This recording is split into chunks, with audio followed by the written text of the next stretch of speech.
কি ব্যাপার ভাই, আপনি কে? আপনাকে তো চিনলাম না, দেখে তো মনে হচ্ছে এই গ্রামে আপনি নতুন আসছেন। জি, আপনি ঠিকই বলেছেন। ভাবছি এই এলাকায় জায়গা জমি কিনবো। এখন কেউ যদি বিক্রি করে তাহলে ভালো, আর যদি কেউ না করে তো সেটাও তার ব্যক্তিগত ব্যাপার। আপনার জানা মতে কেউ জমি বিক্রি করবে নাকি? থাকলে আমাকে জানাতে পারেন। আপাতত নাই, যদি আপনার আমার হেল্প লাগে তাহলে বলবেন, আমি আপনাকে হেল্প করবো। এছাড়া আপনার কাছে যদি কোনো ভিজিটিং কার্ড থাকে তাহলে আপনার আমাকে একটা ভিজিটিং কার্ড দেন। হ্যাঁ শিওর, আশা করি 2-1 মধ্যে আপনার সাথে আমার একটা সুসম্পর্ক গড়ে উঠবে এই জমি জমার বিক্রি নিয়ে। তো আমাকে অবশ্যই আপনি কল করবেন। আচ্ছা ঠিক আছে, আসি ভাই, ভালো থাকবেন। হ্যাঁ, ওকে ওকে, ঠিক আছে। এতক্ষণে আসার সময় হলো তোমার? তুমি যে কি শুরু করেছো, কি করছো বলো তো এগুলো? শোনো, আমি ওই বাড়ি থেকে ওই সংসার থেকে অনেকভাবে বের হওয়ার চেষ্টা করছি, কিন্তু কোনোভাবেই না কোনো কিছু পারছি না।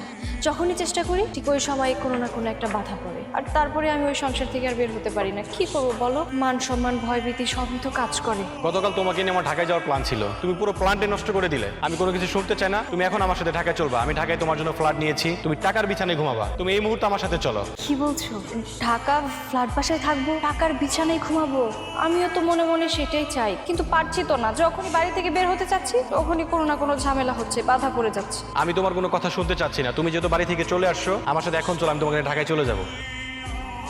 একদম না করো না, তুমি আমার সাথে এখনই চলো প্লিজ। তুমি না করো না, প্লিজ চলো। আরে যাবো যাবো, এত অস্থির হয়েও না। তুমি আমাকে আর 2টা দিন সময় দাও। যেভাবেই হোক আমি আমার স্বামীর কাছ থেকে তালাকের কাগজটা নিয়ে আর আমার কাবিনের 5 লক্ষ টাকা নিয়ে তারপরেই যাব। শুধু শুধু 5 লক্ষ টাকা এইভাবে হাতছাড়া করার তো কোনো মানে নেই বলো। আর যখন ওই টাকাটা আমি হাতে পাবো তখন তো ওই টাকা তোমার আর আমারই হয়ে যাবে। ওই টাকা দিয়ে আমরা কিছুদিন ভালোভাবে চলতে পারবো বলো। ওকে ঠিক আছে, তুমি আমার কাছে 2 দিন সময় চেয়েছো, আমি তোমাকে আরো 2 দিন সময় দিলাম। শোনো, তুমি যে প্ল্যান করেছো এটা তুমি সাকসেস করো, তবে মাথায় রেখো টাইম কিন্তু 2 দিন। শোনো শোনো, আমি না বলা আগ পর্যন্ত তুমি কিন্তু আর এই গ্রামে আসবে না। কেউ যদি দেখে ফেলে তাহলে কিন্তু অনেক সমস্যা হয়ে যাবে। আমি যখন কল করবো তখনই আসবে, ঠিক আছে? এখন তুমি যাও। আচ্ছা ঠিক আছে, আমি যাচ্ছি, তবে মনে রেখো টাইম কিন্তু 2 দিন। আমার সংসারে থেকে আমার সংসারে খেয়ে পড়ে অন্য একটা পরপুরুষের সাথে সম্পর্ক প্রেম, তাই তো বলি যে খাসার পাখি খাসা কেন ছটফট করে। আমার সংসার আমাকে, এখন তোমার কিচ্ছু ভালো লাগে না তাই তো? বুঝতে যেহেতু পেরেছো যে তোমাকে এবং তোমার সংসারকে আমার আর ভালো লাগছে না, তাহলে ডিভোর্সটা দয়া করে দিয়ে দিলেই তো পারো নাকি? আচ্ছা, আমি তোমাকে এখন আর পছন্দ করি না, তোমাকে ভালোবাসি না, তোমার সাথে সংসার করতে চাই না। এই কথাগুলো শোনার পরেও তোমার কি ঘেন্না হয় না? তুমি কি ভাবছো তোমার সাথে একজন পরপুরুষের সম্পর্ক, সেই সমস্ত কথা আমি জেনেও তোমার সাথে সংসার করব?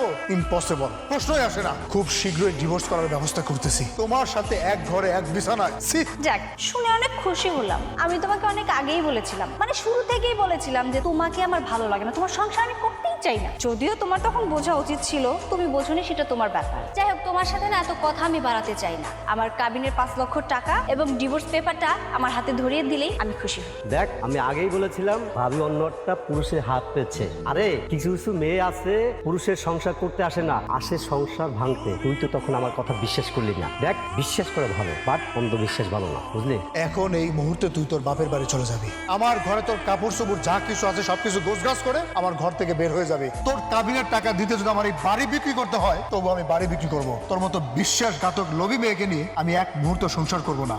ওকে ফাইন, শুনে খুশি হলাম। কথা এবং কাজের যেন মিল থাকে, কথার যেন দাম থাকে।